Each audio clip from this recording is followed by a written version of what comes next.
Hi, dearly beloved podcast people. I'm Laura, and as you may have heard, I was lucky enough to receive an Izzy Award for Outstanding Achievement in Independent Media this year from the Park Center for Independent Media at Ithaca College. As I always say, media is a plural noun. None of it is made alone, so I want to thank you for making it possible for us to remain independent. It's kind of a misnomer, actually. We're not dependent on killer corporations or politicians. We are dependent on you. So we treasure all of our donors, but none more than our sustaining members. You are the ones who reliably back us month after month. And you can join that precious fellowship for as little as $2 a month by going to patreon.com/The LF Show. That's also where you'll find the latest research material, all the stuff that I use to prepare the show, and films and videos and other things that we hope will allow you to dive deeper into each episode. I'll see you there over at the Patreon site. Now, on with the show.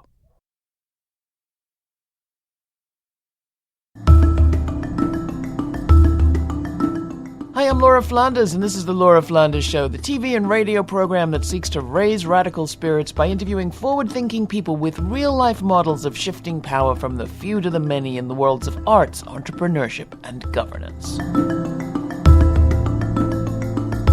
This week, Comix can pack a political punch, and our guests do just that.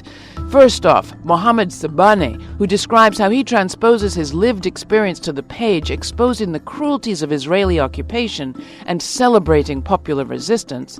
Then Nate Powell uses his art to break down a specifically American phenomenon, the creep of fascist aesthetics into our police and consumer choices. That's all coming up on The Laura Flanders Show, the place where the people who say it can't be done take a back seat to the people who are doing it. Welcome. With little coverage and even less sign of much world concern about the ongoing disaster in Palestine, our guest, Mohammad Saba'aneh, has turned to graphic art. He's lived in Ramallah with war his entire life, even spending 5 months in Israeli detention, much of it in solitary confinement. He's also the lead political cartoonist for the daily paper Al-Hayat Al-Jadida. He says he is part of the struggle, but his weapon of choice is his art. White and Black, political cartoons from Palestine. His new book was inspired by his detention. His art's been described as social surrealism.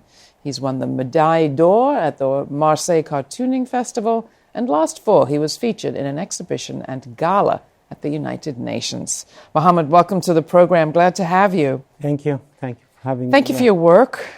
I'm feeling compelled to say I'm sorry you have to do it, or I'm sorry your subjects have to be what they are.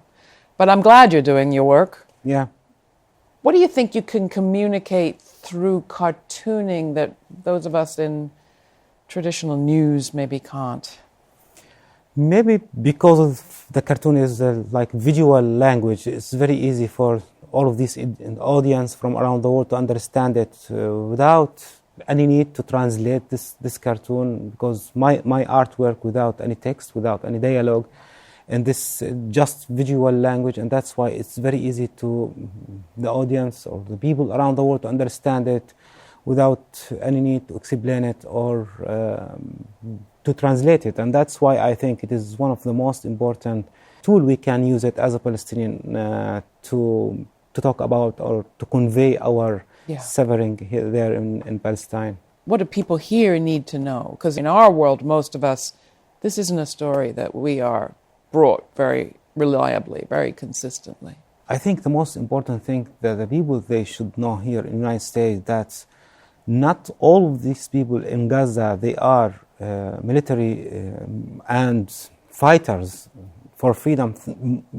Most of them, they are civilian. Most of them, they are kids who've been killed in Gaza, been attacked, and facing all of this atrocity, all of this brutality from one of the most strongest army in the Middle East. And by all of this technology, they are fighting, they are destroying schools, channels for television, killing civilians in Gaza. And that's what the people should know here, not just in the United States, and even around the world. Although in the United States, we have the connection of helping to supply that military. And unfortunately, yeah. But here in the United States, also you could find a lot of people, they are supporting my people and support the people in Palestine, not just in Gaza, and also in the West Bank, as I mentioned. Your book, I couldn't help but notice, in white and black, the cartoons, many of them, the characters have no mouths. This character I created when the first hunger strike happened. The Palestinian prisoner launched the first hunger strike. That means they can do. And there is no need to talk. There is no need to eat. But they can do, they can act against this occupation. Even when they are inside the Israeli prison, they can act and they can resist against this ugliness. So hence the no mouth. Yeah.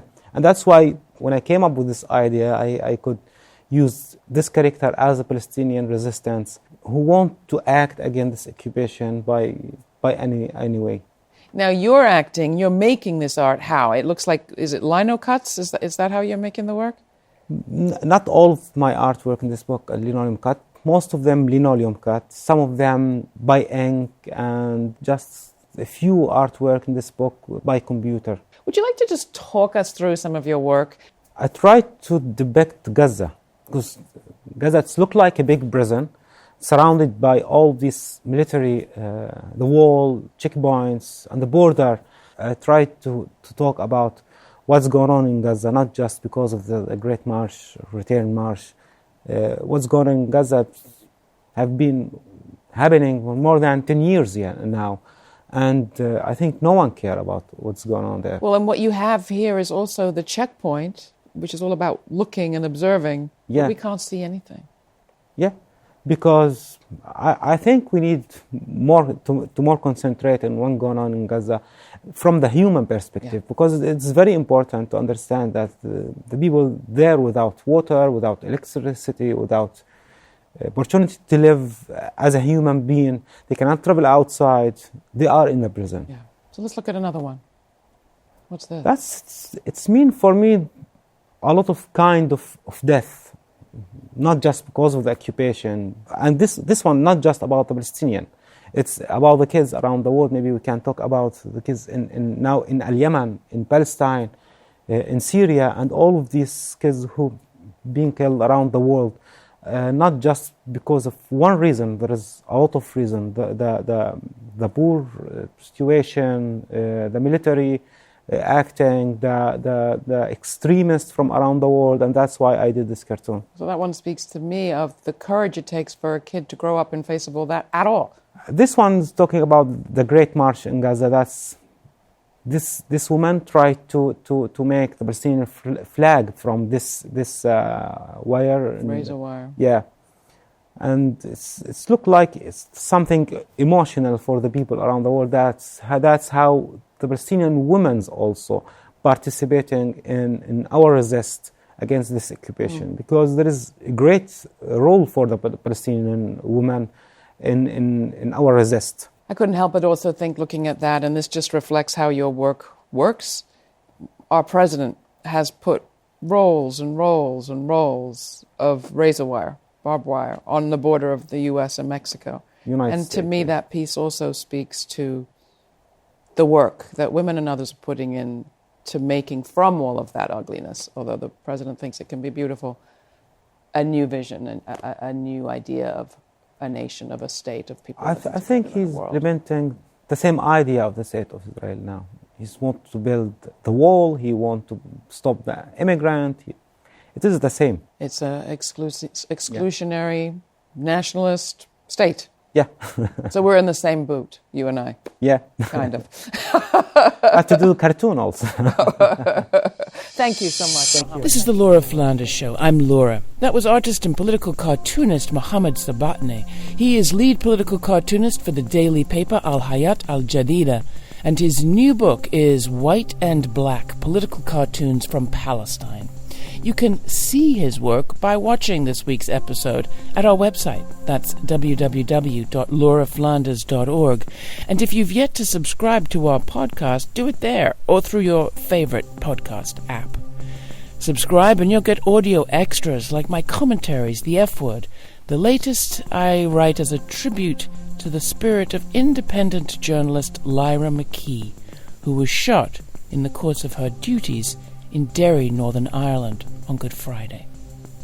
Next, Nate Powell joins me to discuss how he's using his graphic art to bring awareness to a particularly American phenomenon, the creep of fascist aesthetics into our police and fashion choices. You've probably seen images of heavily armed U.S. soldiers in wraparound sunglasses walking through dusty villages in far-off places. The same aesthetics are showing up among the U.S. police, too, and they're being adopted by the country's burgeoning white nationalist movement. What do the dark glasses hide? And how is it that comic book symbols are migrating into a deadly, macho, white identity? Today we sit down with Nate Powell, the first cartoonist to receive a National Book Award, and the author of About Face. It's a graphic novel essay published on Popular.com. Nate's work traditionally explores militarism, memory, and culture in the American hinterland through a collage of kind of journalism and journaling. About Face centers the commodification of paramilitary aesthetics and the complacent creep of white supremacy in the U.S., while exposing the threat that G.I. Joe man-child poses to all of us. Nate, welcome to the program, and congratulations on the National Book Award. Thank you very much. Is cartoonist a politically okay term, or is graphic artist always mandatory? No, I mean, cartoonist, I think, is the most accurate description. Okay, fair enough. Did you grow up doing cartoons? Yeah, well, I started drawing at about age 3, and when I hit junior high school, started making and self-publishing my own work. And really what I do now is no different than what I was doing in 1992. You go back to your childhood in About Face. You start right there with your not atypical fascination with G.I. Joe. You bet. Yes, I grew up in a multi-generational military family as a G.I. Joe kid in the Cold War. And you were in the South? Yeah, stationed in Alabama, Arkansas, and a little bit in Montana as well. A lot of my G.I. Joe kid Cold War upbringing provided room to begin to ask more complex questions and generate dialogue back and forth, especially with my dad, to get a little more of his perspective on his service, on contradictions, on things that push people to serve, but then sort of moving forward from that and moving through punk rock and moving into publishing and moving into my own expression. Once I became an adult, finally I had an outlet for pushing that childhood discussion further and bringing it into the 21st century. You start the book saying that it is about style as a normalizing force. It's something that you suggest had been of interest to you even as a kid, but became increasingly serious. Certainly. In general, this essay came from a slow accumulation of observations in my own community, but also reflecting upon what I was seeing develop over the last 5 or 6 years as compared to my childhood military brat knowledge of military regulations and changes in dress code, changes in facial hair guidelines, especially once the Iraq War Part 2 of the endless Middle Eastern conflict kicked in, recognizing the ways in which those aesthetic changes were being brought back from overseas service into law enforcement, private security, and then into civilian life. So explain it. I mean, if you think of G.I. Joe, or at least if you think of the military in the area you were growing up, pretty firm rules about haircuts Certainly. and facial hair and uniforms with identification. A lot of this historically had to do with not just military, but paramilitary groups evolving and adapting some of the lessons of guerrilla and insurgent warfare during the Vietnam War. So what you'll find is, like, by the mid-2000s, certain special forces units and privatized mercenary groups in Central Asia and the Middle East gained certain advantages in terms of growing facial hair, having a more approachable demeanor for certain locals, but also being identified by locals by their facial hair as being more prone to abuses of power and violence. I guess some of that popped up on the radar first once the quickly mythologized tale of Navy SEAL Team 6 of Chris Kyle started to emerge and brought into the forefront the Punisher skull, being the icon of the Marvel Comics anti-hero the Punisher. So explain that a little bit more, and who his creator was and what he thought he was creating. So the Punisher was a character who debuted in 1974 at the close of the Vietnam War and co-created by Jerry Conway, but sort of to symbolize not just veterans' concerns and disaffectation, but also sort of the breaking of a social contract in terms of turning the rule of law on its head. When we're discussing comic book anti-heroes, we're really discussing vigilante justice. And I mean, that's as old as Batman. He is a vigilante. And in that case, he is an anti-hero. But in the 1970s, we saw this real upticking in anti-hero comic book characters. The Punisher, I think, being the most visible. But I think the voice lent to a lot of veterans' legitimate concerns also paved way for a sense of aggrievement and entitlement outside of that pool. And so it developed a symbolic life of its own. And when brought back stateside in the 21st century, you'll find it being used almost immediately after the murder of Michael Brown. You'll start to see police departments incorporating the Punisher icon into some of their cars. I think the first major story was in Kentucky. There was a sheriff's department or police department which started painting them on all their cars. And this sort of spreads in a viral way, but it doesn't really settle and normalize itself until it escapes the specific context of law enforcement or private security. Once it becomes normalized as consumer goods for civilians, for us to purchase, to consume, it sort of gains enough plausible deniability as being woven into these facets of power and of force that becomes that much more pervasive. This is the Laura Flanders Show. I'm Laura. My guest is Nate Powell. He's the first cartoonist to have received a National Book Award for his collaboration with Congressman John Lewis on the book March, documenting the march from Montgomery to Selma. His most recent book is About Face, a graphic novel essay published on Popular. You can see examples of his work and see more clearly what we're talking about at our website. That is lauraflanders.org. While you're there, sign up for our weekly e-newsletter and follow us on social media. Don't forget, you sharing your posts with your friends and relations and tagging your community radio station is doing big favors for both us and that station. You help to spread the word, and you help to advance the news that programming like this exists. Thank you for doing your part. It takes a village.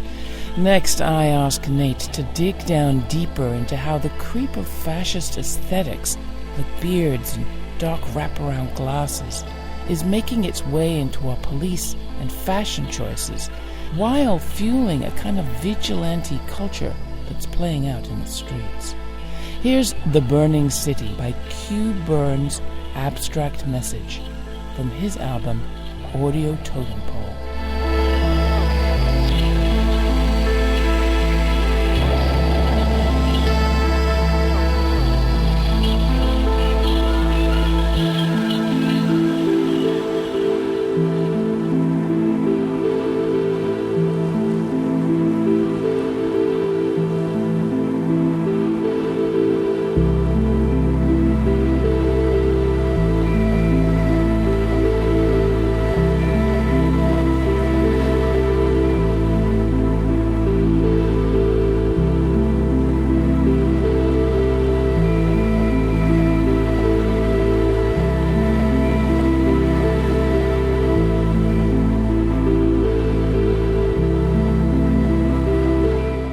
So it should be obvious, but in case it's not, I want you to tease out a little bit more. What does taking on that persona enable a person or people to do that they couldn't do when they were just G.I. Joe with the haircut and the uniform and the obedience?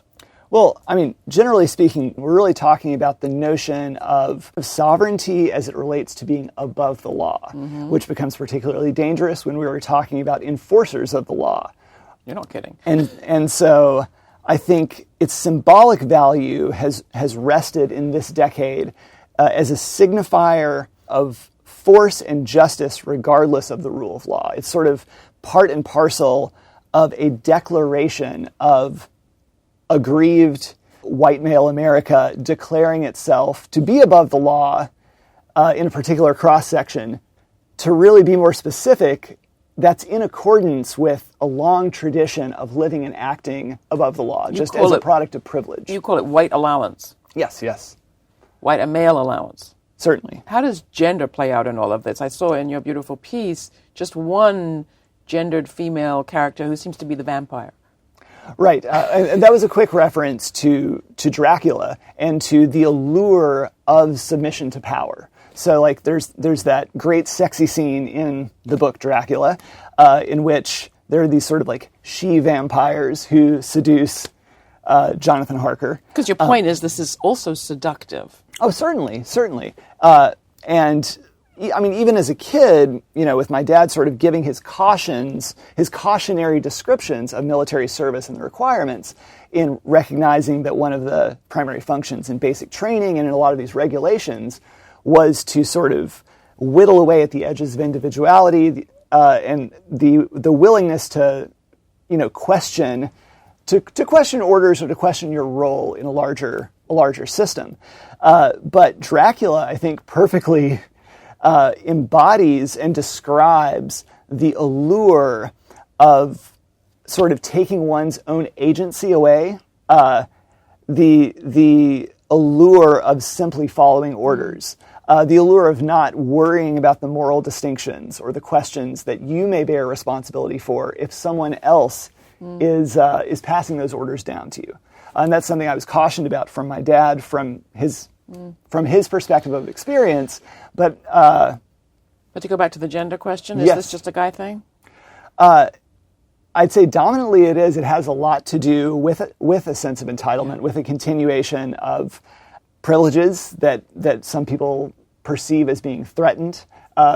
It's also true that, when we're on the verge of, building towards a more egalitarian society, those accustomed to privilege, might perceive a lot of equality as feeling like oppression for themselves.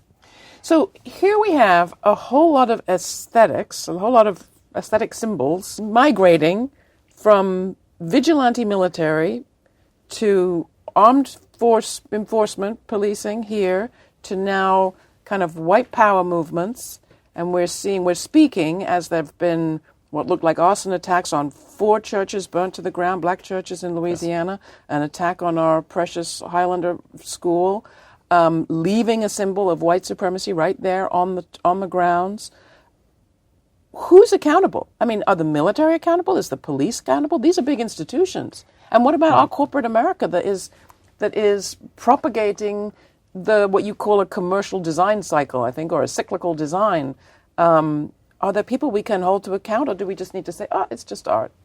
I think style? I think the most immediate and accurate answer to that is that, it's less than fair to, let's say, hold Under Armour accountable for mimicking the 3 Percenters logo and iconography on their T-shirts, but it's crucial to understand that for businesses seeking to make money, the bottom line is that once trends are embedded, and particularly once the political sting is a little bit whittled away at and neutralized, that sort of takes away more and more of that wiggle room for debate and for pushback. So, like, it's not as much a degree of direct accountability on behalf of retailers as this is the part that actually is on us as citizens to continue to call things out as we see them. And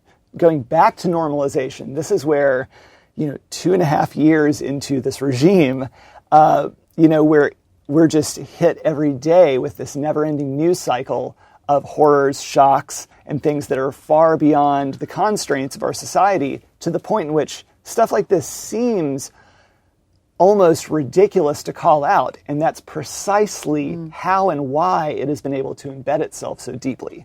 That's true normalization. So your advice to people, I mean, the skull itself, that Punisher symbol that you've described, also has a place in Mexican culture. It does. Day of the Dead, different people's cultural traditions suggest that it's fighting back against, mortality. Certainly. How do we confront this stuff while also being culturally sensitive? Well, a lot of it has to do with being specific. So, for example, when sort of outlining that thread within the essay about face, I recognized that danger of mindlessly drawing other cultural traditions and other purposes for the skull and its symbolic value into the discussion. So I had to sort of stick with a thread of 3 interrelated uses of, the evolving death's head skull, and recognizing that the death's head, as we see, like whether it's the Punisher or whether it's the Totenkopf used by Nazi Germany, has a very different history that needs to be distinguished from the Latin American tradition and elsewhere. But we can still speak up. Oh, we must. I mean, we're far, far beyond the point in which a lot of these signifiers, a lot of these canaries in the coal mine are in danger of being normalized. It is done. It's already normalized. I think every day that passes in which, and I'm guilty of this too, I'm very guilty of it, that we have so many battles to pick and choose. We do need to trust each other to be able to pick up causes that we don't have the time, the bandwidth to do ourselves. But these little things really matter as well. We're talking about our ability to observe and remember facts and to be able to contextualize them with our personal experiences. And we're at grave risk of losing the ability to use that constructively when we're letting little things like style, aesthetic, these normalizing components, when we let them slide, it has an impact. You did also collaborate with John Lewis in the beautiful graphic story of the march from Selma to Montgomery March, and that's the one that got you the National Book Award. Is that the answer, to tell those other stories as vividly, as persuasively? That's one of our missions. When Congressman Lewis, when Andrew Iden and I embarked upon the journey of making March, we perceived it clearly as a roadmap to change, not only the successes of the movement, but the failures of the movement, and the recognition that the same modes of resistance and the same kind of nonviolent revolution isn't going to happen in the same way at the same time. So working very hard to equip people of all ages in the 21st century with the tools and the revitalized history they need to actually continue making good trouble, continue speaking out. These things don't go away because problems aren't neatly fixed and packed away. And I think, that became more and more evident as the trilogy went on. We watched the temperature change in the room over the course of those 4 years in which the 3 of us made March. And it remains more vital now than I think when we embarked on the project. Do you use graphic art to reach different audiences, or because you can do things in graphic art that you can't do in text or a movie?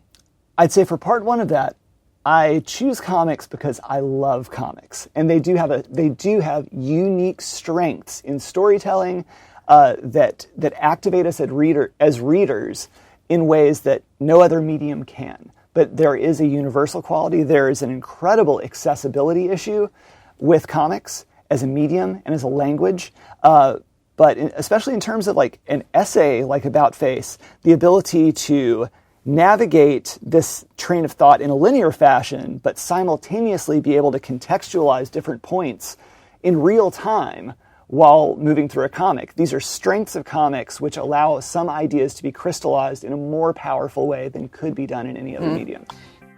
That was cartoonist Nate Powell, and author of About Face, a graphic novel essay you can find out more about at patreon.com/The LF Show. That's patreon.com/The LF Show.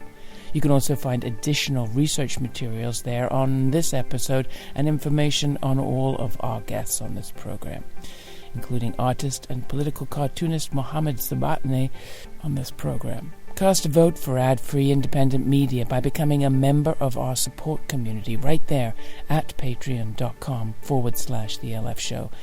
We may call ourselves independent, and we're independent from corporations and the government, but we are dependent on you to remain free and ad-free. And to all our lovely Apple Podcast subscribers, take a moment to write a review, rate the show. It only takes a moment, and again, it helps us spread the word. This show is produced by yours truly, Laura Flanders, with Monica Mohapatra, Charlotte Carpenter, Nat Needham, Natasha Gaspar, Jeannie Hopper, Joanna Pinto, and Dominic Marcella. The Laura Flanders Show is made possible from the Novo, Ford, Tomcat, Cloud Mountain, and Fonda Foundations, as well as by listeners like you. So thank you. Stay kind, stay curious. Until the next time, I'm Laura.